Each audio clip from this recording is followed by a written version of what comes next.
जय Hind friends, welcome to पूरे academy. पूरे एकेडमी में आपका बहुत बहुत स्वागत है। आज है दोस्तों थर्सडे 19 से दिसंबर 2024। आज हम यहाँ पे द हिंदू एडिटोरियल की पूरी एनालिसिस आपको यहाँ पे प्रोवाइड करेंगे।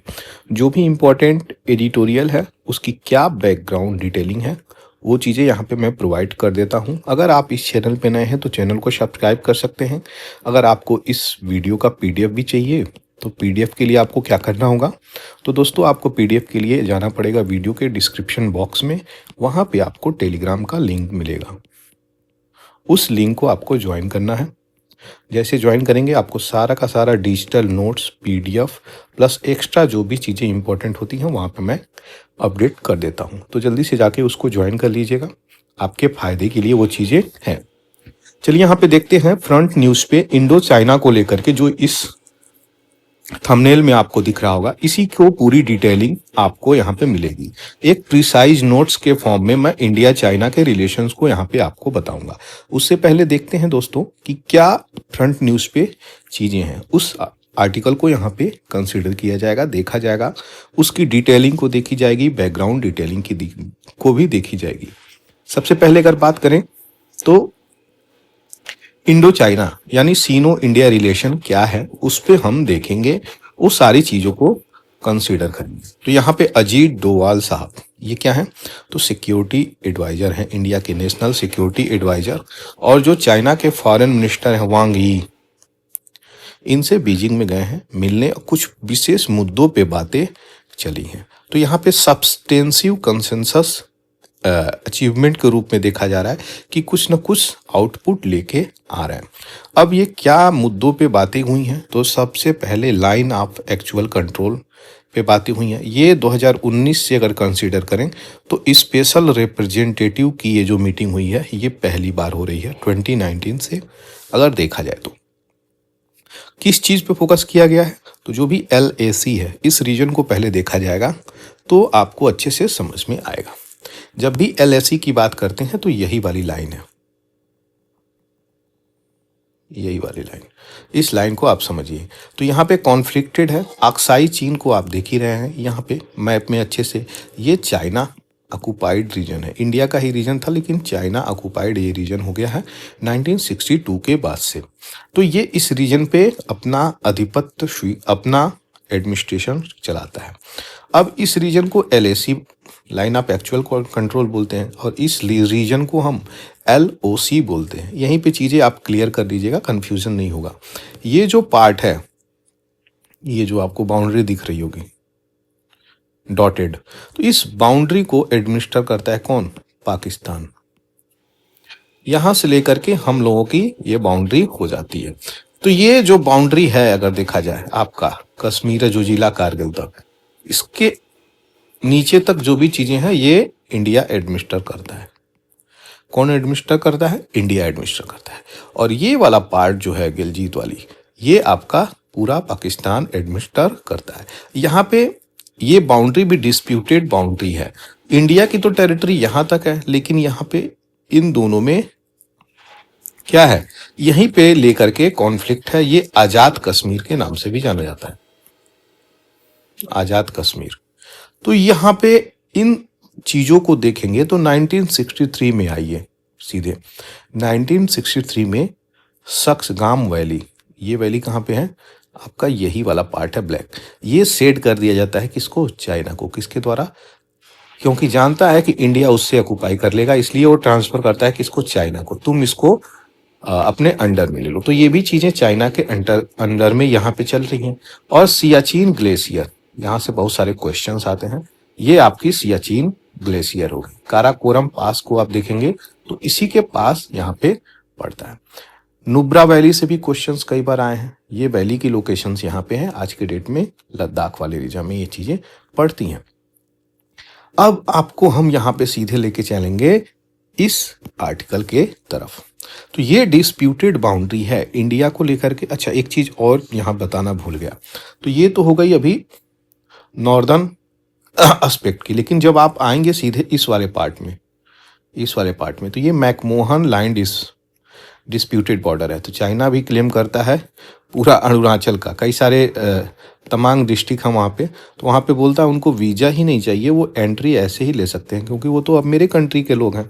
तो ये चाइना इस प्रकार की हरकतें करता रहता है ताकि जो भी इससे बाउंड्री टच करते हैं वो कहीं ना कहीं इसकी सुने। और इंडिया की अगर बात करें तो आज के डेट में इंडिया अपने मुद्दों को सही प्रकार से लेके चल रहा है, इसमें कोई शक नहीं हो सकता। बहुत सारे पहलुओं पे बातें हो सकती हैं, डिबेट हो सकती हैं और कई सारे इश्यू भी निकल के आ सकती हैं, लेकिन सही मायने में अगर देखें तो आपको मिलेगा कि हम चीज़ों को कहीं ना कहीं टैकल कर रहे हैं। देखिए, वार कोई समाधान नहीं है, विशेष परिस्थिति में ही वार होना चाहिए, नहीं तो यहाँ पे बैठ के कंसिलिएशन होना चाहिए, बैठ के टॉक होना चाहिए, डिप्लोमेसी का इस्तेमाल करना चाहिए, तभी चीज़ें निकल के आउटपुट होंगी।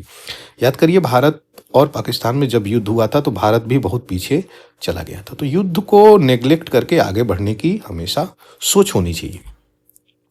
अब इन्हीं मुद्दों पे बातें करी जा रही हैं, कोई डायरेक्ट फ्लाइट की बातें नहीं हो पाई हैं। बात करी जा रही है मानसरोवर की, तो मानसरोवर यात्रा को रिज्यूम करने की बात चल रही है।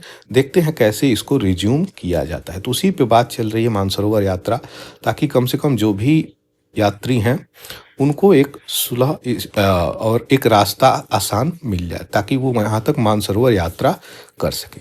तो ये थी पूरी डिटेलिंग आपको जो मैं यहाँ पे दिया हूँ। डिस्प्यूटेड रीजन यहाँ से लेकर के आपका स्टार्ट होता है और आपके कॉर्नर तक समाप्त हो जाता है। तो ये इसकी रीजन है और दूसरे साइड की कॉन्फ्लिक्टेड रीजन आपको यहाँ पे आती है। तो दोनों साइड से हम लोगों को प्रॉब्लम कहीं ना कहीं निकल के आ रहा है। तो यही थी टेरिटोरियल डिस्प्यूट। अगर आप देखेंगे किसके साथ, इंडिया और चाइना में जो रिलेशन है वो चीज़ें। अब हम बैकग्राउंड डिटेलिंग को देखेंगे चाइना वाले, तब जा करके आगे बढ़ेंगे, क्योंकि इंडिया और चाइना का जब भी रिलेशन होता है तो आपको कई प्रकार से क्वेश्चंस वहाँ पे दोस्तों बनते हैं। उसी क्वेश्चंस को यहाँ पे हम देखेंगे कि कहीं से भी कोई चीज़ें छूट ना जाए। तो इंडिया चाइना के जो रिलेशन है एक स्नैपशॉट में, ब्रीफिंग में आपको देंगे। हिस्टोरिकल कंटेक्स्ट की अगर बात करें तो 1962 में सीनो इंडियन वार होता है। ये वही टाइम पीरियड है दोस्तों जहां पे इंडिया उतना प्रिपेयर नहीं होता है। इंडिया उतना प्रिपेयर नहीं होता है। इस समय स्लोगन बहुत सारा चलता रहता है कि ये इससे पहले कि चाइना और इंडिया भाई भाई, और हम लोग पीसफुली कोई एग्जिस्टेंस भी करते थे, कोई भी बॉर्डर का इश्यू नहीं था, क्योंकि लगभग दोनों कंट्री आज़ाद होके आस पास ही निकली थी। तो इंडिया चाइना में अच्छा रिलेशन चलता है, लेकिन शुरुआत होती है 1962 की। तो यहाँ पे सीनो इंडियन वार अचानक से बॉर्डर डिस्प्यूट की वजह से निकल के आती है और दोनों के युद्ध में भारत को पराजय यहाँ पे स्वीकार करनी पड़ती है। क्यों? क्योंकि हम लोगों ने अपनी मिलिट्री पे एक्सपेंसेस किए ही नहीं थे, हम लोगों की ट्रेनिंग अच्छी यहाँ पे हुई नहीं थी, हम लोगों के पास कोई यहाँ पे अगर बात करें तो इक्विपमेंट नहीं थे, गन्स अच्छे क्वालिटी के नहीं थे, जूते नहीं थे हम लोगों के पास, हम लोगों के पास सूट्स नहीं थे, हम लोगों के पास अच्छी क्वालिटी की कोई भी यहाँ पे इक्विपमेंट नहीं थे। तो जिसके कारण हम लोगों को यहाँ पे फेस करना पड़ा, क्या हार हमें फेस करना पड़ा। तो 1962 के सीनो इंडियन वार में बहुत सारी हमारी कमियां थी। हम लोग फोकस करते थे पीसफुल को एग्जिस्टेंस पे, तो इसलिए मिलिट्री पे उतना हम लोग ध्यान दिए नहीं उस वक्त। हमें क्या मालूम था कि बगल का विरोधी ही हमारा आंख गड़ाए बैठा। तो ये चीज़ें हम लोगों ने सीनो इंडियन वार से सीखा, ये हमें पता चला इतिहास से। अब सॉरी, अब यहाँ पे क्या चीज़ें हैं, एग्रीमेंट कैसे हैं, तो यहाँ पे पंचशील एग्रीमेंट निकल के आता है। इससे पहले आएंगे आप तो 1954 में ये एग्रीमेंट निकल के आता है, इससे पहले सीनो इंडिया से।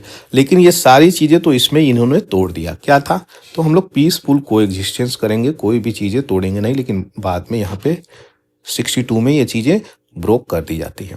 बॉर्डर डिस्प्यूट तो है, ये है बॉर्डर डिस्प्यूट। क्या है यहाँ पे? तो LAC, line of actual control की अगर आप देखोगे तो यहाँ पे चीज़ें मिलेंगी कि अक्साई चीन, यही अक्साई चीन को हम मैप में आपको दिखा रहे थे। किस अक्साई चीन की बात कर रहे हैं? यही अक्साई चीन दिख रहा होगा आपको, अक्साई चीन, वही अक्साई चीन की हम बात कर रहे हैं जो यहाँ पे प्रॉब्लम क्रिएट कर रहा है, इस वाले बेल्ट की। अब हम देखेंगे अक्साई चीन में किस प्रकार से ये ऑक्युपाई किए हुए हैं, और अरुणाचल प्रदेश की टेरिटरी जो टच करती है वहाँ पे भी इशू निकल के आ रहा है। तो बॉर्डर डिस्प्यूट आपका नॉर्थ से लेके ईस्ट तक है। डोकलाम वाला अगर इशू देखेंगे तो 2017 में इशू ये आया था डोकलाम का। गलवान वैली कॉन्फ्लिक्ट तो काफ़ी फेमस ही है, 2020 में रिसेंटली हुआ है। इन सब मुद्दों को देखेंगे तो बॉर्डर डिस्प्यूट एक इम्पॉर्टेंट एस्पेक्ट क्रिएट करता है इंडिया और चाइना के रिलेशन में। क्यों? क्योंकि हर जगह ये डिस्प्यूटेड टेरिटरी हमसे शेयर कर रहे हैं। तो ये देखिए, अक्साई चीन हो गई, और जब नीचे आप उतरेंगे ना तो ये आपका उत्तराखंड और आपका ये हिमाचल प्रदेश, इस टेरिटरी में भी कॉन्फ्लिक्टेड है। ऐसा नहीं है कि ये टेरिटरी डिस्प्यूटेड नहीं है, ये भी टेरिटरी डिस्प्यूट करता है। तो इसका क्लेम ही है उल्टा सीधा, जान जाइए। हर एक कंट्री से कहीं ना कहीं इंटरफेरेंस करता है, बाद में क्लेम करता है। और इसकी पॉलिसी भी यही रही है कि दो इशू क्रिएट करो, एक से डील कर लो और एक को छोड़ दो। तो लैंड इस प्रकार से ये ऑक्युपाई करता है वर्ल्ड में। तो पूरी यहाँ पे आपको लोकेशन मैं दिखा रहा हूँ। अब आगे बढ़ते हैं इसके ट्रेड वाले रिलेशन पे।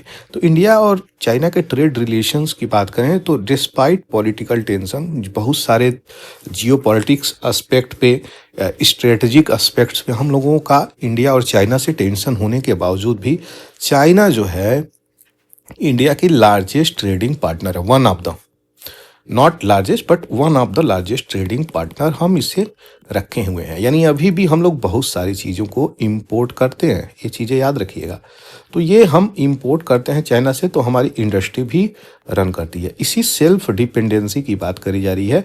हम अपने रिसोर्स का अगर सही प्रकार से इस्तेमाल करेंगे, अपने एमएसएमई सेक्टर को सही प्रकार से रन करेंगे, पॉलिसी लेके आएंगे, इम्प्लीमेंट करेंगे, तभी तो हमारा ट्रेड फ्लरिश करेगा, तभी तो हमारी जीडीपी अच्छी होगी।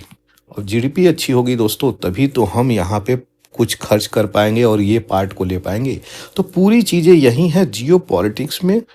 बहुत डिटेल में अगर आप एनालिसिस करेंगे तो भारत क्या ये सब चीज़ें दे दिया है? सही मायने में बिल्कुल नहीं दिया है। यहाँ ऑक्युपाई कर चुके हैं ये, लेकिन हम उनसे रिकवर भी कर सकते हैं। तो पूरी की पूरी जो डिपेंडेंसी होती है वो जीडीपी से इन्फ्लुएंस होके होती है। अगर आपकी जीडीपी अच्छी है तो अगला सोचेगा भी कि इंटरफेयर किया जाए कि नहीं किया जाए।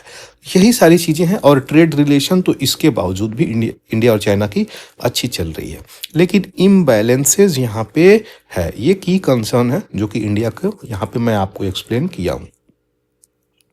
स्ट्रैटेजिक राइवलरी की बात करें तो यहाँ पे साउथ एशिया में, इंडियन ओशियन रीजन में, ग्लोबल प्लेटफॉर्म पे ये चीज़ें चलती रहती हैं। कोई भी किसी भी प्रकार से ऑर्गेनाइजेशंस होती है, समिट होती है, कन्वेंशन होती है, मीटिंग्स होती है, अगर वहाँ पे मिलते हैं तो इस प्रकार की चीज़ें होती हैं। बेल्ट और रोड इनिशिएटिव को इंडिया हमेशा अपोजिशन पे रहा है, अपोज करता रहा है, क्योंकि चाइना का भी तो यहाँ पे लिंकअप किससे होता रहता है? अब पाकिस्तान से होता रहता है, और ये राइवलरी बहुत इंटेंसिफाई हो जाती है।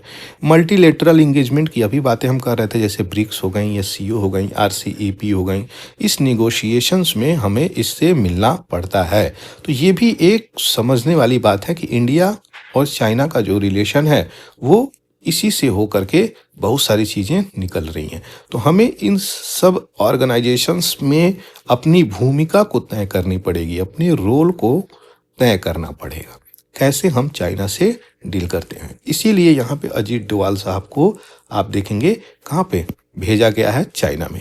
तो यहाँ पे दोनों पर्सनालिटी यहाँ पे दिख रहे हैं। कई सारे इशू पे अब रिसेंटली बातें चल रही हैं कि हम लोग का जो रिलेशन है वो नॉर्मल की तरफ बढ़ रहा है, लेकिन अभी भी बहुत सारे लद्दाख वाले रीजन में देखा जाए, इस वाले रीजन में, तो ये वाला रीजन काफ़ी कॉन्फ्लिक्टेड है। बहुत सारे इशू अभी भी हैं, लेकिन गवर्नमेंट ऑफ इंडिया का जो मिनिस्ट्री है, foreign ministry external affair, Jaishankar Prasad साहब, वो क्या बोल रहे हैं कि हम अब नॉर्मलाइजेशन की तरफ बढ़ रहे हैं। हालांकि कुछ मुद्दे हैं रिजॉल्व करने के लिए, लेकिन हम आगे बढ़ रहे हैं। तो ये अच्छी बात है, संकेत अच्छे हैं। करंट स्टेटस क्या है अगर देखा जाए तो जो रिजॉल्व करने की बात करी जा रही है बॉर्डर इशू को, वो तो चल ही रहा है। म्यूचुअल डिस्ट्रस्ट फिर भी बना हुआ है, जो मैं बोल ही रहा था। तो इंडिया को फोकस करना चाहिए सेल्फ रिलायंस में, जो कर भी रहा है। आत्मनिर्भर भारत की बात करी जा रही है। चाइना से जो इंपोर्ट कर रहा है, ये एक प्रकार सा प्रॉब्लम क्रिएट करता है। तो यही पूरी कहानी थी इंडो चाइना रिलेशन, सीनो इंडिया रिलेशन। अच्छा, सीनो की जब बात करेंगे तो इस टर्म को लेके कंफ्यूज नहीं हो जाएगा। इंडो सीनो मतलब इंडिया चाइना ही रिलेशन होता है। सीनो एक वर्ड है, लैटिन वर्ड से निकला हुआ है, ये बाद में जो इस्तेमाल किया जाता है, इसीलिए इंडो सीनो वार, सीनो जापानीज वार, इस प्रकार की चीज़ें भी बोली जाती हैं। तो ये पूरी डिटेलिंग थी इसको लेकर के। आशा करते हैं जो भी चीज़ें आपको यहाँ पे दिया वो क्लियर हो गई होंगी। दोस्तों, अगर आपको अच्छा लग रहा हो तो चैनल को जरूर से सब्सक्राइब कर दीजिएगा और शेयर करना बिल्कुल भी नहीं भूलिएगा। ये चीज़ें तो मैं कंप्लीट करा दिया। कोई भी क्वेश्चंस, क्वेरीज आप कमेंट सेक्शन में ज़रूर से लिखें, उसका समय रहते मैं रिस्पॉन्स ज़रूर से कर दूंगा।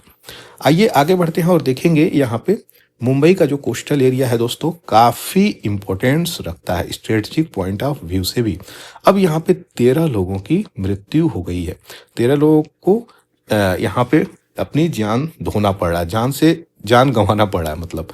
तो यहाँ पे क्या चीज़ें हुई हैं, एक केव है दोस्तों, इसकी पूरी बैकग्राउंड डिटेलिंग आपको दूंगा जो कि आपको सुन के मज़ा भी आ जाएगा। एलिफेंटा आइलैंड, यहाँ पे एलिफेंटा केव है, एलिफेंटा केव, इसकी पूरी डिटेलिंग आपको दूंगा, घबराने की जरूरत नहीं है। पहले ये कहानी सुनिए कि हुआ क्या है। नेवी की जो बोट थी वो पैसेंजर बोट से आके यहाँ पे टकराती है, जिसके कारण 13 लोगों को जान से हाथ धोना पड़ता है। तो यहाँ पे 13 लोगों की मृत्यु हो जाती है, जिसके कारण ये प्रॉब्लम निकल के आई है। आप देख सकते हैं किस प्रकार से यहाँ पे 13 लोगों की जानें गई हैं। लेकिन यहाँ पे जो महाराष्ट्र गवर्नमेंट है वो 7 लाख रुपए मरे लोगों को यहाँ पे हेल्प के लिए देने की वादा करी है। तो ये कंडीशन समझ सकते हैं किस प्रकार से थी। हालांकि बात करी जा रही है कई सारे लोगों को यहाँ पे 100+ पीपुल को यहाँ पे निकाल दिया गया है नेवी के द्वारा। तो ये ट्रेनिंग चल रही थी जिसके कारण यहाँ पे चीज़ें हुई और अचानक से पैसेंजर बोट पे आके टकराई और प्रॉब्लम क्रिएट हो गई। तो यही सारी चीज़ें अभी आपको यहाँ पे मैं बता रहा हूँ। ये यहाँ पे कांड हो गया है। अब कांड होने के बाद हमें तो इससे कोई मतलब नहीं है कि कितने लोग मरे हैं, कितने लोग यहाँ मतलब है, बट ये क्वेश्चंस आपके एग्जाम में नहीं आएगा। तो यहाँ पे क्या है, यहाँ पे हम चलेंगे एलिफेंटा को देखेंगे क्या क्या इंपॉर्टेंट चीज़ें हैं। तो कुछ एलिफेंटा का जब एंट्री करिएगा तो कुछ ऐसा नज़ारा लगेगा। इसी के अंदर पूरी गुफाएं हैं और अंदर आपको जाइएगा तो ये त्रिमूर्ति वाली स्टैचू मिली है।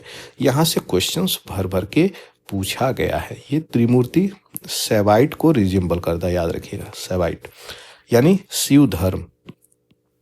और ये कुछ इम्पॉर्टेंट एस्पेक्ट भी हैं, इसको आप देख सकते हैं। अब इसकी बैकग्राउंड को अगर आप देखेंगे एलिफेंटा केव के, तो इसकी लोकेशंस कहाँ पे है, 11 किलोमीटर मुंबई से दूर ये एक एलिफेंटा आइलैंड ही है। हिस्टोरिकल अगर सिग्निफिकेंस देखेंगे तो 5 से 8वें सेंचुरी की ये मानी जाती है। और किस डायनेस्टी से जुड़ी हुई है, तो राष्ट्रकूटा डायनेस्टी से ये जुड़ी हुई है। राष्ट्रकूटा डायनेस्टी से एलिफेंटा केव जुड़ा हुआ है, याद रखिएगा। कहीं कहीं कल्चूरी डायनेस्टी की भी झलक यहाँ पे दिखती है। कल्चरल और रिलीजियस इंपॉर्टेंस की वजह से लॉर्ड शिवा यहाँ पे रिफ्लेक्ट करते हैं, यानी सवाइट ट्रेडिशंस जो मैं बता रहा था। यूनेस्को वर्ल्ड हेरिटेज में 1987 को आता है। रॉक कट आर्किटेक्चर और स्कल्पचर को जोड़ता है। यहाँ पे की फीचर क्या है, तो मेन केव जो है वो केव नंबर 1 ही मेन केव है जैसे एंट्री करेंगे। दूसरी चीज़ें तो हाउसेस यहाँ पे जो बात करी जा रही है, त्रिमूर्ति स्कल्पचर, तो यही यहाँ पे मिल रहा है। त्रिमूर्ति नंबर 1 में जो डिपिक्ट कर रहा है क्या, 3 फेस्ड शिवा, तो इसी की हम बात कर रहे थे, 3 फेस्ड शिवा की हम बात कर रहे थे।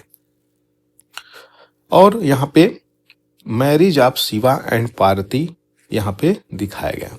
टोटल यहाँ पे 7 केव हैं, लेकिन पहला जो है काफ़ी सिग्निफिकेंस रखता है। आर्किटेक्चर की बात करी गई है तो रॉक कट स्टाइल में हुई है और यहाँ पे इंट्रिकेट कार्विंग हुई है, यानी स्कल्पचर की बात करी जा रही है। लार्ज स्कल्पचर बनाए गए हैं, छोटे छोटे नहीं, बड़े बड़े। आप देख सकते हैं बहुत बड़े बड़े विशाल यहाँ पे स्कल्पचर बने भी हैं।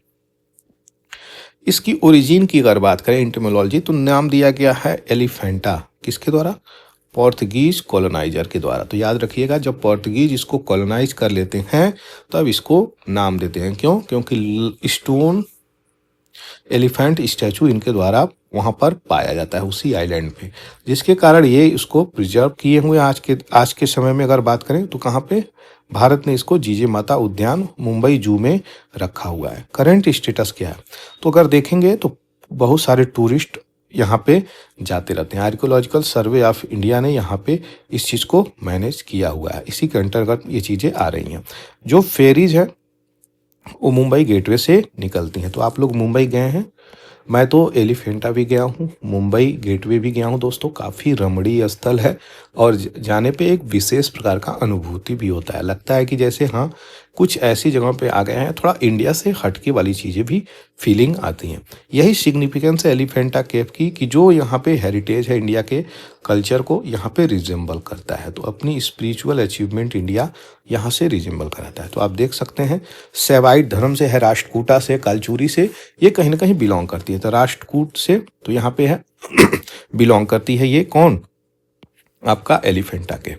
तो यही चीज़ें हैं यहाँ पे जाते वक्त, मुंबई से लेके एलिफेंटा जाते वक्त ये कहानी हुई है, जिसके कारण बहुत सारे लोगों की डेथ भी हो गई है। तो यही पूरी डिटेलिंग थी दोस्तों। अगर आपको अच्छा लग रहा हो वीडियो तो आप इस चैनल को ज़रूर से सब्सक्राइब कर सकते हैं, और अपडेट जो भी मैं करता हूं तो उसका नोटिफिकेशन आपको तभी प्राप्त होगा जब आप बेल आइकन दबाएंगे। शेयर करना इस पे बिल्कुल भी नहीं भूलें फेसबुक पे, ताकि ये ज़्यादा से ज़्यादा लोगों तक चीज़ें पहुंच सके। चलिए आगे बढ़ते हैं और देखेंगे इंपॉर्टेंट और छोटे छोटे कुछ न्यूज। लापता लेडीज, याद करिए छोटा सा ये फिल्म थी और इस फिल्म को ऑस्कर के लिए नॉमिनेट किया गया था, लेकिन अभी रिसेंटली बात ये निकल के आ रही है कि ये आउट ऑफ रेस हो गई है। तो ऑस्कर में 97th एकेडमी अवार्ड के लिए चुना गया था। ये भी भारत के लिए प्रेस्टिजियस की बात हो जाती है, समझ रहे हैं। और इस फिल्म को कौन डायरेक्ट किया गया था, तो किरण राव। किसकी पत्नी है ये, किस एक्टर की, कमेंट सेक्शन में जरूर लिखिएगा।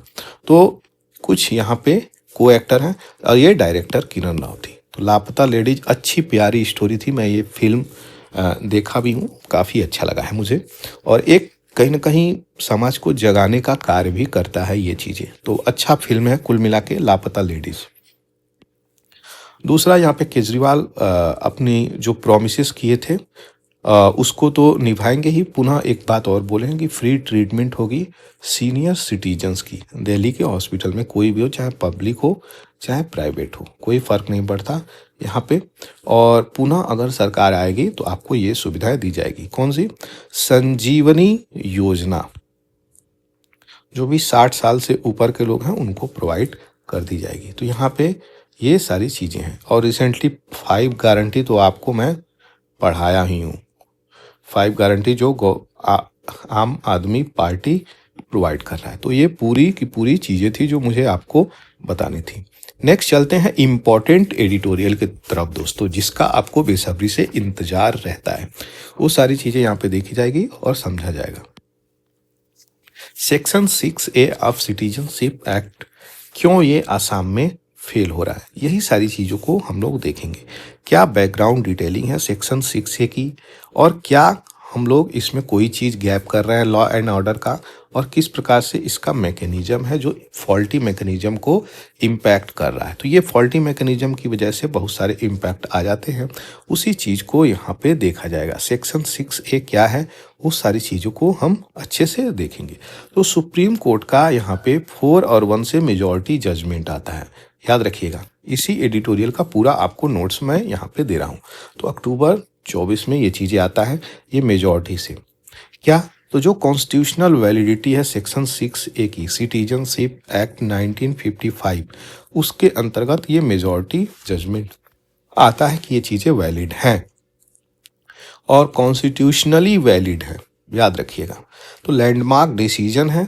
और यहाँ पे क्या चीज़ें निकल के आ रही हैं कि जो भी असम एकॉर्ड है यहाँ पे 1985 जो इंट्रोड्यूस किया गया था 1985 के बाद, तो असम एकॉर्ड तो क्या प्रोवाइड करता है, यहाँ पे इंडियन सिटीजनशिप उनको दिया जाएगा जो भी माइग्रेंट्स हैं, जो दूसरे कंट्री से आए हुए हैं। कहाँ से, ईस्ट पाकिस्तान, मतलब क्या, आज के डेट में बांग्लादेश। हम ही लोग तो आज़ाद कराए थे, याद है कि नहीं। बहुत अच्छे से मैं ये एक्सप्लेन किया था आपको। तो जो बांग्लादेश से निकल के कहाँ आए थे, आसाम आए हुए थे, उन्हीं की हम बात कर रहे हैं। तो डेट एक स्पेसिफाइड है, वो बहुत महत्वपूर्ण है, याद रखिएगा ये डेट। 25 मार्च 1971 से पहले जो लोग आसाम में आए थे, कहाँ से?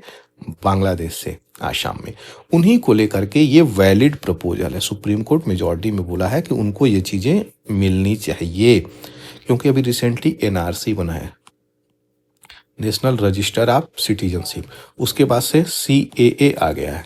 तो ये बहुत सारे चीजें आई हैं जिसके कारण ये आना ही था, ये एडिटोरियल आना ही था। पहले भी आया है, लेकिन इस बार का जो जजमेंट आया उसकी वजह से इम्पोर्टेंस बढ़ गई है। तो जजमेंट यहाँ पे अपहोल्ड कर रहा है कि चलिए कॉन्स्टिट्यूशनल जो प्रिंसिपल है उसको मेंटेन कर रहा है, उसको वैलिडेट कर रहा है। तो ये चीज़ें सही हो गई हैं, क्योंकि 4-1 से मेजॉरिटी में आई है किस चीज़ को, कि उनको भाई सिटीजनशिप बनाइए, उनको सिटीजनशिप एक्ट के अंतर्गत लाइए, उनको सिटीजनशिप प्रोवाइड करिए। इसी मेरिट को जांच करी गई थी, स्क्रूटनी इसी की हुई थी। तो ये चीजें निकल के आ रही हैं। अब बैकग्राउंड ऑफ 6A क्या कहता है? तो बैकग्राउंड आप 6A नहीं समझेंगे तो यहाँ पे प्रॉब्लम हो जाएगा, क्योंकि चीज़ें तो समझ में आएंगी ही नहीं। तो ये एक लेजिस्लेटिव रिस्पॉन्स था, यानी नियम कानून बनाया गया था असम अकॉर्ड को लेकर के, कि जो भी माइग्रेशन क्राइसिस हुई है असम में, जो लोग आए हैं बांग्लादेश से, उसी अकॉर्ड को लेकर के यहाँ पे बात करी जा रही है, जो डिवाइड करता है किसको? जो वहाँ से आए थे उन लोगों को, उन व्यक्तियों को, उन माइग्रेंट्स को 3 कैटेगरी में डिवाइड करता है। ये पहला, ये दूसरा और तीसरा, 3 कैटेगरी डिवाइड करती है अपने समय के अनुसार। सिंपल भाषा में समझना है, कोई यहाँ पे इशू नहीं है। तो जो 1 जनवरी 1966 से पहले आए थे उनको डिक्लेयर किया गया इंडियन सिटीजनशिप। जो जनवरी 66 और 25 मार्च 1977 के बीच में आए हैं उनको 10 साल के रेसिडेंस के बाद यहाँ पे सिटीजनशिप प्रोवाइड किया जाएगा। जो माइग्रेंट 25 मार्च 1971 के बाद आए हैं उनको डिक्लेयर किया जाएगा इलीगल माइग्रेंट, यानी वो इलीगल तरीके से भारत में आए हैं, लाइबल फॉर डिटेक्शन और डिपोर्टेशन। तो ये दोनों चीज़ों को उनको डिटेक्ट किया जाएगा, उनको अपने देश भेजा जाएगा। इसी चीज़ को लेकर के यहाँ पे डिक्लेयर किया गया थर्ड माइग्रेंट। अब यहाँ पे चीज़ें क्या फ्रेमवर्क आए, तो यहाँ पे बैलेंस करना, aim to balance rights of Assami citizen. इसी आसाम के सिटीजन्स को लेकर यहाँ पे बातें चल रही हैं कि उनको कहीं ना कहीं अपना अधिकार मिलना चाहिए। आसाम की सिटीजन्स की अभी बात कर रहे हैं। तो यहाँ पे addressing the humanitarian concern of displaced person, तो जो यहाँ पे ह्यूमैनिटेरियन कंसर्न है, मानवता के नाम पे जो यहाँ पे चीज़ें चल रही हैं कि किस प्रकार से उनको डिस्प्लेस किया जाए, उस पर भी क्वेश्चंस मार्क रखता है, क्वेश्चन उठाता है। अब यहाँ पे आपको तीनों चीज़ों को मैं समझा दिया। तो जुडिशियल रीजनिंग क्या चीज़ें निकल के आ रही हैं, तो कंट्राडिक्टरी रीजनिंग है। आर्टिकल 14 और आर्टिकल 29 ये आपको कहीं ना कहीं माइनॉरिटी और इक्वालिटी दोनों से जोड़ता है। तो क्या कह रहा है जजमेंट, यही कह है, जस्टिफाई कह रहा है कि यूनिक ट्रीटमेंट अंडर आर्टिकल 14 और disproportionate impact of the migration on Assam smaller population, तो ये उनको प्रोवाइड करनी पड़ेगी। Article 29 while testing the law against article 29, तो ये प्रॉब्लम क्रिएट कर रहा है। और कोर्ट इसी चीज़ को लेकर के यहाँ पे बोल रहा है कि जो लोग 3 प्रकार से माइग्रेंट कंसीडर किए गए, यहाँ पे आपको बताया ना इन 3 लोग को, तो यहाँ पे इस चीज़ को वैलिडेट किया है, तो उनको कहीं ना कहीं डिपोर्ट करना पड़ेगा यहाँ पे, क्योंकि उसने वैलिडेट कर दिया है। कोर्ट की बातें हो गई हैं तो होनी ही पड़ेगी। इस चीज़ को लेकर के इशू निकल के आ रही है।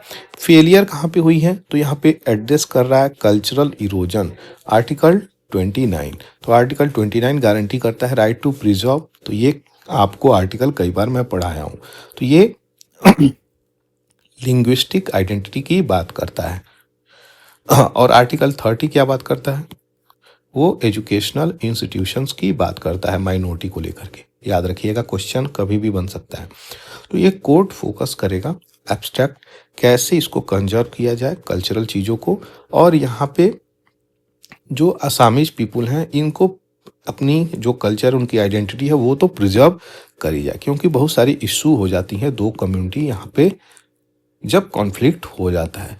तो इसी तरीके से धीरे धीरे कम्युनल वायलेंस की तरफ आदमी बढ़ जाता है। यहाँ पे अगर देखेंगे आप तो एक प्रकार से अनरीजनेबलनेस और मैनिफेस्ट आर्बिट्रेरीनेस, मनमानी चीजें बातें बोली जा रही हैं। सेक्शन 6A में इनडेफिनिट ऑपरेशन यहाँ पे चल रहा है, जो कॉन्स्टिट्यूशनल फ्लॉ बोला गया है। थोड़ा सा गलत चीजें भी बोली गई है कॉन्स्टिट्यूशनल यहाँ पे। तो जो 6A की चीजें हैं वो यहाँ पे कॉन्स्टिट्यूशनल फ्लॉ, यानी कहीं ना कहीं कॉन्स्टिट्यूशन को फॉलो ही नहीं हो रहा है, क्योंकि 3 प्रकार से चीजें तो यहाँ पे बोली गई हैं, ये 3 प्रकार से चीजें। तो इस चीज को भी अगर आप नहीं फॉलो करोगे तो यहाँ पे प्रॉब्लम निकल के आ रही है। 4 डिकेड बीत गए हैं फिर भी आप इस प्रकार की इश्यू निकल के आ रहे हैं। फॉल्टी मैकेनिज्म ऑफ इम्प्लीमेंटेशन की अगर बात करें तो बर्डन स्टेट पे डाला गया है यहाँ पे कि आप आइडेंटिफाई करिए माइग्रेंट को, सेक्शन 6A क्लॉज 3 में। तो ये बर्डन स्टेट के ऊपर है, जो यहाँ पे फॉरेन ट्राइब्यूनल जो आते हैं वो कहीं ना कहीं यहाँ पे और प्रॉब्लम क्रिएट हो जाती है। तो यहाँ पे एक अनसर्टेनिटी की स्थिति बनी हुई है, कहाँ पे, एक माइग्रेंट और दूसरा आसामी सिटीजन्स को लेकर के। तो ये बर्डन किस पे डाली गई है, स्टेट गवर्नमेंट के ऊपर डाल दी गई है। आसाम की ही बात कर रहे हैं, याद रखिएगा। ओवर बर्डन फॉरेन ट्राइब्यूनल्स पे। तो ओवर बर्डन फॉरेन ट्राइब्यूनल का मतलब यहाँ पे तो जो केसेस हैं वो स्लोइंग डाउन हो रहे हैं प्रोसेस, और ये क्रिएट कर रहा है एक ग्रेट डिलेमा कंफ्यूजन, जिसके कारण जो भी इवन इन एलिजिबल इंडिविजुअल भी यहाँ पे वो क्लेम करने जा रहे हैं। क्या, सेक्शन 6A के अंतर्गत, जो कॉम्प्लिकेट करता है और प्रोसीजर। तो जो नहीं एलिजिबल हैं वो भी यहाँ पे क्लेम कर रहे हैं, तो ये प्रॉब्लम क्रिएट कर रही है। नेगेटिव इम्प्लीकेशन क्या हो सकती है इसकी, तो कल्चरल और लिंग्विस्टिक प्रॉब्लम क्रिएट कर सकता है आर्टिकल 29 में, आसामीज पीपुल। तो ये दोनों कम्युनिटी के बीच में प्रॉब्लम हो सकता है। परपेचुएशन ऑफ आर्बिट्रेरी पॉलिसी, यानी मनमानी वाली बातें हैं, नेग्लेक्ट करके आप एक चीज़ों को कहीं ना कहीं सेक्शन 6A की चीज़ों को नेग्लेक्ट करके यहाँ पे मनमानी चीज़ें चलाने का भी बातें चल रही हैं, जो कॉन्स्टिट्यूशंस को फॉलो ही नहीं कर पा रहे हैं। कंक्लूजन क्या निकल के आ रहा है, तो यहाँ पे सुप्रीम कोर्ट का जजमेंट अपहोल्ड किया है सेक्शन 6A, और ये एक सिग्निफिकेंट कॉन्स्टिट्यूशनल जो फ्लॉ है उसको सही प्रकार से इम्प्लीमेंट करने की भी बात बोली गई है। और ये फेल किया है एड्रेस करने के लिए डेमोग्राफिक और कल्चरल इम्पैक्ट ऑफ माइग्रेशन, ये असम के इंडिजिनस पॉपुलेशन, और ओवरलुक कर रहा है यहाँ पे टेम्पोरल अनरीजनेबलनेस ऑफ द प्रोविजन। तो इसी की पूरी डिटेलिंग यहाँ पे थी। तो फोकस यहाँ पे क्या है, जो आपका सेक्शन 6A है, तो सेक्शन 6A काफ़ी हाईलाइटेड है, यहाँ से क्वेश्चन भी बना सकता है। तो क्वेश्चन आए तो छोड़ना नहीं है, ये चीज़ें याद रखिएगा। किससे रिलेटेड है, सिटीजनशिप से। कहाँ से, आसाम और बांग्लादेश के माइग्रेशन से रिलेट करके है। किस चीज़ पे, सिटीजनशिप एक्ट पे ये बातें कर रहे हैं। तो ये इवेल्युएट करेगा कॉन्स्टिट्यूशनल वैलिडिटी, ये जो फोकस करके बातें अभी निकल के आई हैं। तो जजमेंट यही अंडरमाइन कर रहा है कि इंटेंट ऑफ आर्टिकल 29 किस प्रकार से यहाँ पे फ्लॉड लीगल फ्रेमवर्क चलाया जा रहा है। तो ये बैलेंस करके चलना पड़ेगा अपने चीज़ों को, तभी प्रकार से एक ह्यूमैनिटेरियन कंसर्न को भी रख के हम राइट्स और सिटीजनशिप इन चीज़ों में बैलेंस रख पाएंगे। तो दोनों की बातें बोली गई हैं, क्योंकि सच में माइग्रेशन भी हुई है और सिटीजनशिप की अगर बात करें तो वो भी बड़ा इशू है। तो हर इशू को कंसीडर आप करेंगे तो यहाँ पे आपको चीज़ें निकलेंगी, क्योंकि सिटीजनशिप अमेंडमेंट एक्ट को कंसीडर करेंगे, NRC को कंसीडर करेंगे, तो आसाम और बांग्लादेश, इन चीज़ों को आपको देखने को मिलेगा कि यहाँ पे मेजर इशू निकल के आ रहा है। बहुत सारे ऐसे लोग हैं जिनके पास कोई आइडेंटिटी कार्ड नहीं है दोस्तों। बहुत सारे ऐसे भी लोग हैं जिनके पास बिजली बिल का पेपर तक नहीं है, तो आधार कार्ड तो भूल ही जाइए। तो ऐसे भी लोग हैं, तो उन्हीं को यहाँ पे डिपोर्ट करने की बातें बोली जा रही हैं। तो एक ह्यूमैनिटेरियन ग्राउंड भी है, एक लॉ की फ्लॉलेस भी है, एक इम्प्लीमेंटेशन भी है, स्टेट गवर्नमेंट के ऊपर बर्डन भी है। पूरी चीज़ें आपको इसी एडिटोरियल में अच्छे से मैं बता दिया हूँ। तो आशा करता हूँ ये एडिटोरियल आपको अच्छे से समझ में आया होगा। तो रिसेंट कोर्ट की ये रिपोर्ट थी, 4-1 मेजॉरिटी से चीज़ें आई हैं। आशा करते हैं चीज़ें आपको समझ में आई होंगी। चलिए आगे बढ़ते हैं। यहाँ पे देखेंगे नेक्स्ट इम्पॉर्टेंट एडिटोरियल है, एग्री कार्बन मार्केट की बात करी जा रही है। हम सभी लोग जानते हैं कार्बन ट्रेडिंग होता है, कई बार मैं बताया हूँ। दूसरा हम लोग जानते हैं सस्टेनेबल डेवलपमेंट गोल भी है। अब ये सब चीज़ को जोड़ूंगा मैं, इसीलिए मैं यहाँ पे कंसीडर करवा रहा हूँ, इसको समझिए। उसके बाद ग्रीन हाउस गैस भी है। उसके बाद ग्रीन हाउस गैस के बाद अगर देखा जाए तो यहाँ पे आपका टेक्नोलॉजी आता है। इन चारों चीज को हम जोड़ के देखेंगे कैसे, तो आपको अभी इसकी बैकग्राउंड डिटेलिंग दूंगा जब नोट्स के माध्यम से प्रिसाइज। ग्रीन हाउस गैस की इमिशन हो रही है, वेरा और गोल्ड ये दोनों ऑर्गेनाइजेशन है। पहले इसी को समझेंगे हम कि वेरा और गोल्ड है क्या। तो वेरा और गोल्ड को अगर देखेंगे तो आप इसको समझिए यहाँ पे बारीक। वेरा और गोल्ड ये इस्टेब्लिशमेंट 2005 में होता है और ये 2003 में होता है। फोकस क्या करता है, इसका फोकस थोड़ा सा अगर देखा जाए तो लिमिट हो जाता है, कार्बन क्रेडिट और क्लाइमेट इम्पैक्ट पे ये बातें करता है। तो ये क्लाइमेट क्रेडिट और क्लाइमेट इम्पैक्ट सर्टिफिकेशन देता है किस चीज़ का, तो कार्बन स्टैंडर्ड की सर्टिफिकेट देता है। यानी कार्बन क्रेडिट का सर्टिफिकेट देने वाले कौन है, ये वेरा और गोल्ड है, ये याद रखिएगा। दूसरा अगर बात करें यहाँ पे तो प्रोजेक्ट क्या है, तो ब्रॉडर एरिया फोकस करता है और फॉरेस्ट्री, एग्रीकल्चर और वेस्ट मैनेजमेंट पे ये फोकस करता है। वहीं पे गोल्ड की बात करें, गोल्ड स्टैंडर्ड, तो ये 2003 में इस्टेब्लिशमेंट होता है। कार्बन क्रेडिट और सस्टेनेबल डेवलपमेंट गोल को यहाँ पे फोकस करता है। तो इसके सस्टेनेबल डेवलपमेंट गोल में 17 आ जाते हैं, 169 टारगेट आ जाते हैं, 232 इंडिकेटर आ जाते हैं। इसी गोल को ये फोकस करता है, तब जाकर के आपको कार्बन क्रेडिट सर्टिफिकेट प्रोवाइड करता है। Gold standard for global goals emphasis करता है कम्युनिटी में सस्टेनेबिलिटी और बेनिफिट को लेकर के। अब आपको समझ में आएगा ये एडिटोरियल, क्योंकि वेरा और गोल्ड क्या काम करते हैं, सर्टिफिकेट आपको देने का कार्य करते हैं ग्लोबल लेवल पे, कार्बन सर्टिफिकेट याद रखिएगा, क्योंकि ये नॉन प्रॉफिट ऑर्गेनाइजेशन के रूप में कार्य करते हैं। और अगर बात करा जाए यहाँ पे गोल्ड के, तो ये WWF से भी जुड़ा हुआ है, वर्ल्ड वाइड फंड से भी जुड़ा हुआ है। ये क्या है, नॉन प्रॉफिट ऑर्गेनाइजेशन भी है। तो ये चीज़ें याद रखिएगा जो मुझे आपको बतानी थी। अब चलेंगे इस एडिटोरियल पे कि किस प्रकार से क्लाइमेट चेंज को इम्पैक्ट कर रहा है, एग्रीकल्चर, कार्बन मार्केट क्या है, वो सब चीज़ें देखेंगे। हम सभी लोग जानते हैं एग्रीकल्चर करने से भी बहुत सारा कार्बन इमिशन होता है, इसमें कोई डाउट है ही नहीं। जैसे कि अगर आज के डेट में अगर बात करें तो पराली हम जलाते हैं तो भी कार्बन का इमिशन होता है। कार्बन इमिशन होता है तो क्लाइमेट चेंज पे भी कुछ रोल इसका होता है। एक कंट्री इंडिया की हम बात नहीं कर रहे हैं, हम ग्लोबली बात कर रहे हैं। तो जब ग्लोबली आप जाएंगे तो एक बड़े स्तर पे चीजें आपको मिलेंगी, उसी चीज को लेकर के यहाँ पे बातें कर रही हैं। तो ये केवल एक एस्पेक्ट अभी बात किया हूं मैं कि खेत जलाना, पराली जलाना, कार्बन इमिशन होना, उसका बात करिए आप कि फर्टिलाइजर किस हद तक इस्तेमाल हो रहा है, जिसके कारण क्या हो रहा है, लीचिंग हो रही है। लीचिंग क्या होता है, जो पेंट्रेट करके आपके फर्टिलाइजर वाटर को इम्पैक्ट करते हैं। तो ये प्रॉब्लम क्रिएट कर रही है वाटर पोल्यूशन की। तो यहाँ पे उसी सस्टेनेबिलिटी की बात करी जा रही है, इसीलिए यहाँ पे आप देखेंगे पूरा SDG को भी समझाया हूँ, मतलब यहाँ पे कंसीडर किया हूँ, ग्रीन हाउस गैस को भी कंसीडर किया हूँ, टेक्नोलॉजी की भी बातें करी हैं।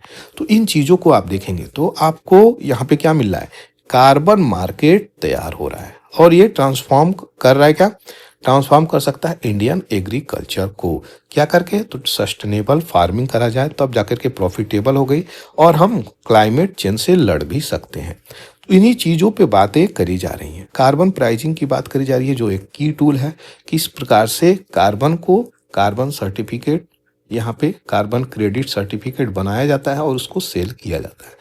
तो सही मायने में ये अगर एक्सट्रीम बात करेंगे, एकदम एक्सट्रीम मतलब एक सही मायने में प्योर एस्पेक्ट को, तो ये बहुत हद तक मुझे फ्रूटफुल नहीं लगता है।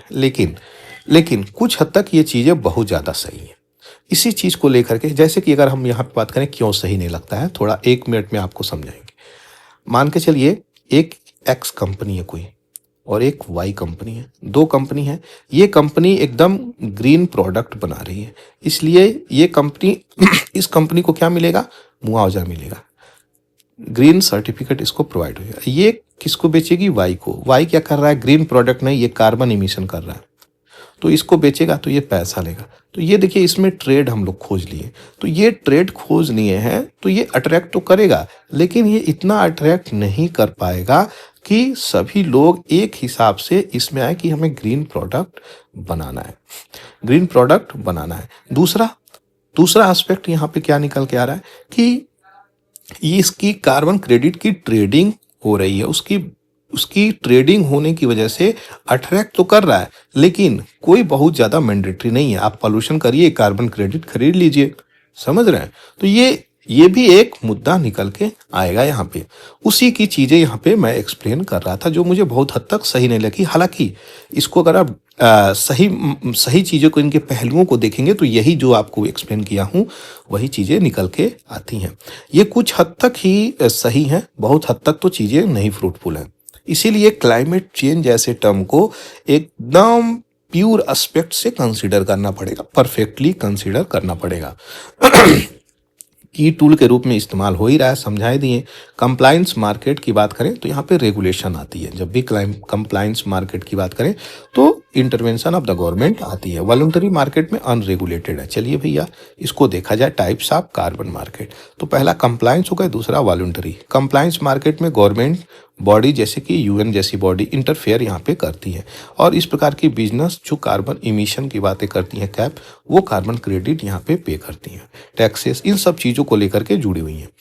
वॉलंटरी मार्केट क्या है? तो ये ऑपरेट करती हैं बिना रेगुलेशंस के। कोई ऑर्गेनाइजेशन यहाँ पे चीज़ें हैं तो वो ट्रेड क्रेडिट्स, इस प्रकार की मैकेनिज्म चलते हैं, जैसे कि वेरा और गोल्ड स्टैंडर्ड, ये वॉलंटरी मार्केट में आती हैं, याद रखिएगा।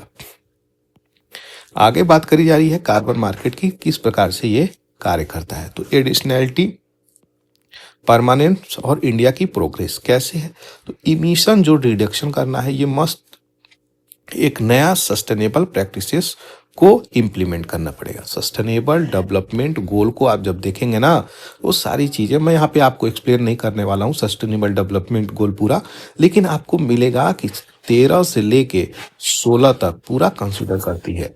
ये क्लाइमेट चेंज से लेके life on land, life under sea, ये सारी चीज़ें आपको इम्पोर्टेंस रखती हैं। किस प्रकार से क्लाइमेट को टैकल किया जाए, क्यों? क्योंकि कार्बन की इमिशन इतनी हैवी लेवल पे चीज़ें चल रही हैं, ये और ज़्यादा प्रॉब्लम क्रिएट कर रही हैं।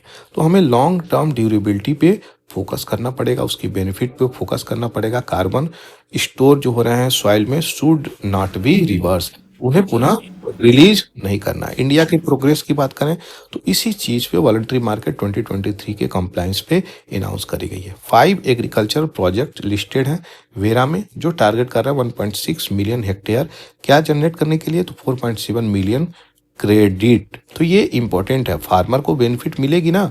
अगर उनको खेत न जलाने के लिए कहा जा रहा है तो उनको कुछ कार्बन क्रेडिट सर्टिफिकेट देना पड़ेगा, यानी फिनेंशियल सपोर्ट भी उनको आवश्यकता हो जाएगी।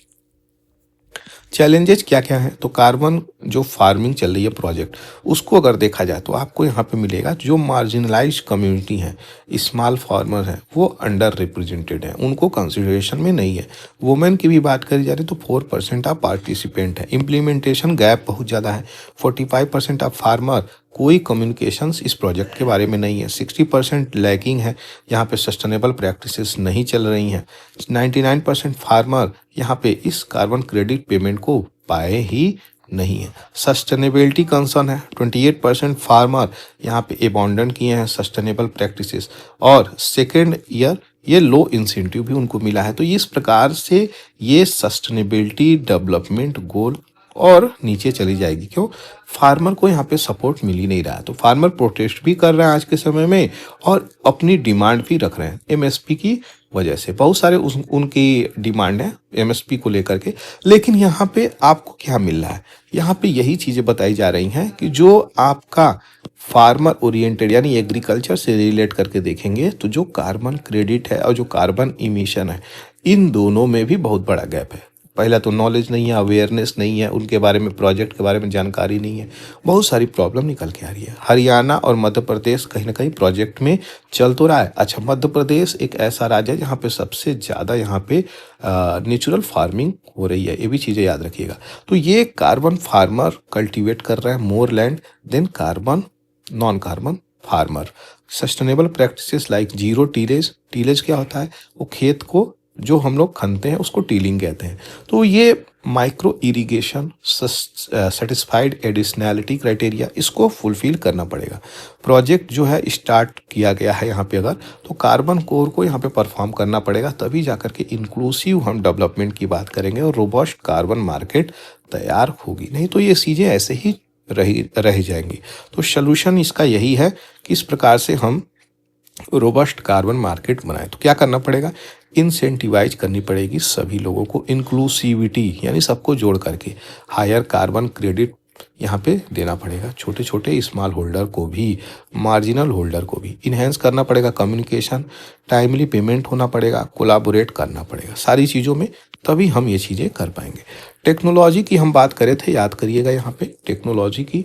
तो ये आपको टेक्नोलॉजी के रूप में इन्हेंस करना पड़ेगा। क्या एडवांसमेंट? तो रिमोट सेंसिंग, सैटेलाइट इमेजरी और ड्रोन्स सेंसर इम्प्रूवमेंट करना पड़ेगा, तभी हम ये चीज़ें सही प्रकार से मॉनिटर कर पाएंगे। याद करिए, दिल्ली की पोल्यूशन के समय में मैं आपको अच्छे से बताया था कि जो सैटेलाइट चलती है उसको, उसकी टाइमिंग फार्मर जान जाते हैं। उस फार्मर जो आपके पंजाब वाला एरिया है कि पंजाब से कब गुजरती है वो सैटेलाइट, उसको जब क्रॉस करती है तब पंजाब में फार्म लैंड को बर्न किया जाता है, तब पराली जलाते थे, जिसके कारण कैप्चर हो ही नहीं पाता था। तो ये प्रॉब्लम भी निकल के आ रही है, उसी टेक्नोलॉजी की यहाँ पे बात करी जा रही है। हमें तब जा कर के सही प्रकार से मॉनिटर कर पाएंगे। नहीं तो हम ऐसे ही चीज़ें, क्लाइमेट चेंज पे कुछ हमारे पास डाटा ऑथेंटिक नहीं रहेगा। तो हमें इन एग्रीकल्चरल टारगेट मार्केट को बिल्ड करना पड़ेगा, कोलाबोरेशन की ज़रूरत है, एड्रेसिंग करना पड़ेगा, इंक्लूसिविटी, सबको जोड़कर ट्रांसपेरेंसी और इम्प्लीमेंट करना पड़ेगा, जो चैलेंज है फेस करना पड़ेगा, और इक्विटेबल रिवार्ड भी फार्मर को देना पड़ेगा, तब जाकर के यहाँ पे सस्टेनेबल चीज़ें चलेंगी। और उनका पार्टिसिपेशन तो सदैव इम्पॉर्टेंट हो जाता है, ये चीज़ें याद रखिएगा। तो यही पूरी चीज़ें थी जो मुझे आपको बतानी थी इस एडिटोरियल की।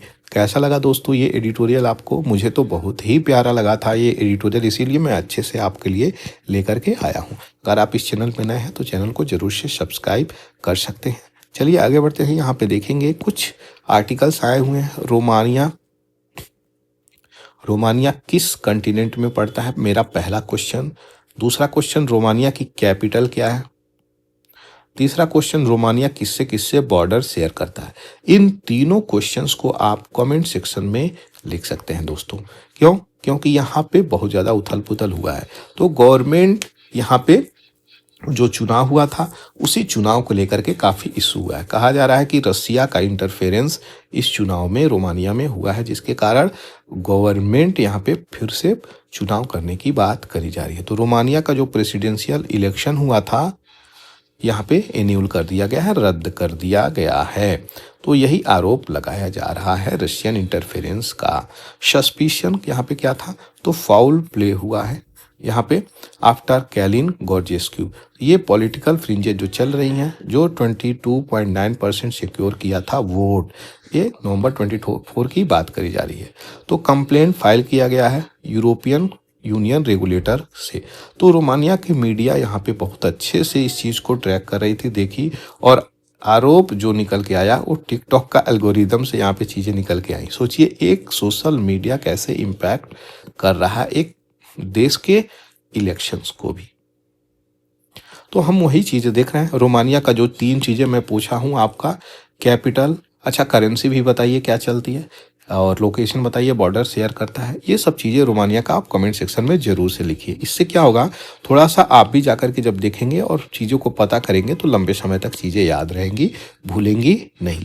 चलिए आगे बढ़ते हैं। यहाँ पे यूएस कांग्रेशनल, ये जो कोविड-19, याद करिए 2019 का जो सेशन है, भगवान कभी ना आए, बहुत सारे लोगों की डेथ हुई है, कई सारे तो अनआइडेंटिफाइड बॉडी भी पाए गए हैं। इसको तो मैं याद करना ही नहीं चाहता, लेकिन आर्टिकल आया है, फिर भी कंसीडर करूंगा इसको।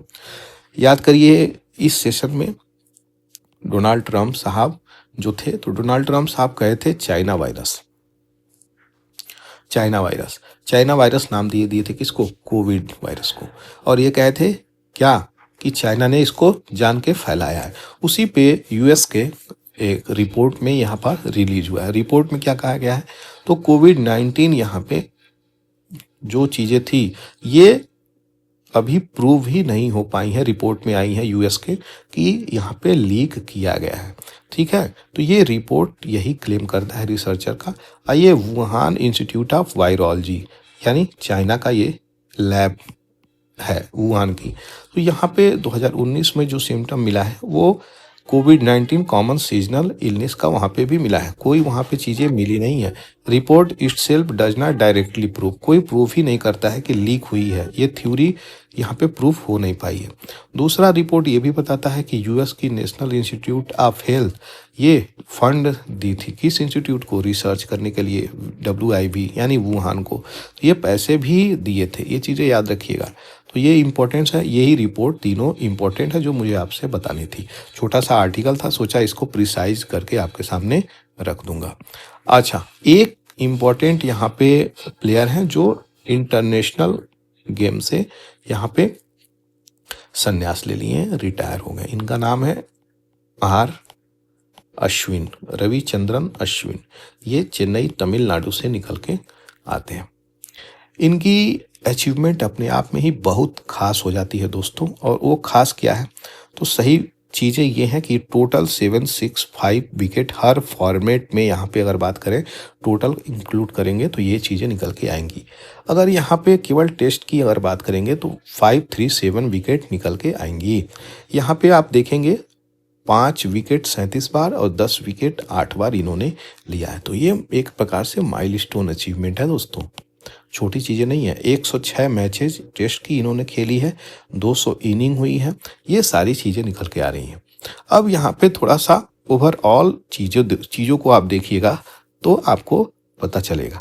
इनका जो एवरेज है वो काफ़ी अच्छा है दोस्तों, जिसके कारण वर्ल्ड की जो रैंकिंग है उसमें ये अब 7वें नंबर पे आ रहा है। स्पिनर को करके देखेंगे तो वर्ल्ड रैंकिंग में यहाँ पे चीज़ें आ रही हैं। और यहाँ पे इनकी केवल बॉलिंग की ही अचीवमेंट नहीं है, बैटिंग की भी अचीवमेंट है। तो इनका शतक भी है 1 2 3 4 5 6, तो यहाँ पे 6 शतक हैं, 6 शतक भी इन्होंने मारा हुआ है। तो ये अचीवमेंट है। और 14 अर्धशतक भी है यहाँ पे। तो इसमें रन की बात करें तो 3503 रन भी हैं। ये हाईएस्ट स्कोर 124 है। तो ये इम्पोर्टेंट अचीवमेंट है इंडिया को देखेंगे तो। इनसे ज़्यादा कोई स्पिनर लिया है तो अनिल कुंबले इनके इंडियन कोच थे। अगर कहा जाए तो ये 600 प्लस विकेट लिए थे अनिल कुंबले साहब, उनके बाद यही आ रहे हैं। तो ये इम्पोर्टेंट अचीवमेंट है, छोटी अचीवमेंट नहीं है। ओवरऑल अगर देखेंगे आप तो इंग्लैंड में यहाँ पे सबसे ज़्यादा मैच इंग्लैंड वर्सेस इंडिया का ये खेले हैं 24। उसके बाद आपका ऑस्ट्रेलिया आ जाता है। ये कुछ इम्पोर्टेंट थी जो डिटेलिंग मुझे आपको देनी थी। आशा करते हैं ये चीज़ें आपको समझ में आई है। चेन्नई से निकल के आते हैं तमिलनाडु वाले रीजन से, जो आपको मुझे बतानी थी। पूरी की पूरी अगर डिटेलिंग और अच्छे से देखिएगा तो इनका स्ट्राइक रेट 50.7 और 11 बार मैन ऑफ द सीरीज भी इनको मिला है। देखिए क्वेश्चंस कहीं से बना सकता है, इसीलिए मैं थोड़ी सी चीज़ें डाला हूँ जो आपको पता होना चाहिए। ये ब्रिस्बेन में लास्ट मैच यहाँ पे खेलना है, वहीं पे रिटायर्ड ये अनाउंस किए हैं। तो अपना 537 विकेट का एक माइलस्टोन अचीवमेंट है। 619 विकेट अनिल कुंबले लिए थे। और इनको अगर बात करें तो सबसे ज़्यादा 800 विकेट लेने वाले मुथैया मुरलीधरन श्रीलंका से निकल के आते हैं। शेन वार्न की बात करें तो 708 विकेट वो लिए हैं। यहीं पे देखिए सिंगल ऐसे क्या कहें इनको, ऑलराउंडर, बैट्समैन, बॉलर, फील्डर, सब कुछ कह लीजिए। तो यही एक ऐसे स्पिनर निकल के आते हैं जो पेसर की कैटेगरी को टच करते हैं। तो सिंगल प्लेयर हैं जो पेसर की कैटेगरी को टच करते हैं। तो ये लेफ्ट हैंड बॉलर थे जो यहाँ पे 537 विकेट लिए हैं। अश्विन का यहाँ पे एवरेज 24 का है विकेट, 537 टेस्ट का कैरियर का यहाँ पे चीज़ें निकल के आ रही हैं। तो एक माइल स्टोन अचीवमेंट है दोस्तों, ये चीज़ें याद रखिएगा। आउटस्टैंडिंग स्पिनर, कैपेबल बैटर और मैच विनर ये साबित हुए हैं। कई बार ये मैच जिताए हैं भारत को, तो ये भारत के लिए बहुत अच्छी बात है। अब यहीं पे इतनी सारी अचीवमेंट हम समझ लिए, लेकिन ये एक गेम और बच जाता है। वो गेम क्या है? चेस। अब देखिए, कोई भी माँ बाप अगर बच्चा है उसका, तो सबसे पहले यही दिमाग में आता है कि बच्चे को क्रिकेटर बनाएंगे। मोस्ट ऑफ द केसेस में, नॉट ऑल, तो क्रिकेटर बनाएंगे। इसमें लोग खूब पैसा खर्च करते हैं क्योंकि इसमें खूब पैसा है। लेकिन यहीं पे जब बात आती है चेस की, जब बात आती है स्विमिंग की, या फिर जब आती है एडिशनल कोई भी गेम्स की, जेविलान थ्रो की भी ले लें, तो यहाँ पे लोगों का उतना चेस पे नहीं है। तो ये गुकेश, डी गुकेश, ये छोटे से थे तब से इनसे खेल रहे हैं। देखिए, आज के डेट में अगर देखा जाए तो ये वर्ल्ड चेस चैंपियनशिप जीते हुए हैं। सिंगापुर में ऑर्गेनाइज हुआ था और डिंग चाइना के प्लेयर को हरा करके ये टाइटल जीते हुए हैं। तो यहाँ पे कारपोरेट का सपोर्ट बोल रहे हैं कि कारपोरेट का अगर सपोर्ट रहेगा तो ऐसे प्लेयर को, डी गुके जैसे प्लेयर को हम और तैयार कर सकते हैं। तो यहाँ पे बोली गई है 300 से 400 यंगस्टर को लाया जाए और अलग अलग क्षेत्रों से लेकर के आया जाए और उनको ट्रेनिंग दिया जाए, तब हम लोगों का और अच्छा चीज़ें होंगी। उसके लिए धन की आवश्यकता होती है जो कारपोरेट सपोर्ट करेंगे, स्पॉन्सर कर सकते हैं।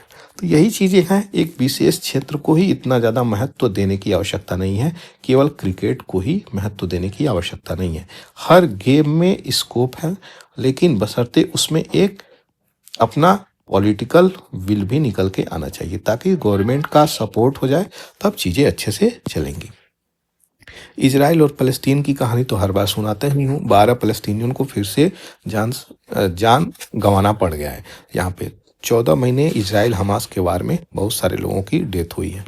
45,000 प्लस लोगों की डेथ हुई है, जिसमें सबसे ज़्यादा चिल्ड्रेन प्लस वुमेन को टारगेट किया गया है। तो इजराइल जो भी बम्बार्डिंग कर रहा है वो किसको टारगेट कर रहा है? स्कूल पे, हॉस्पिटल पे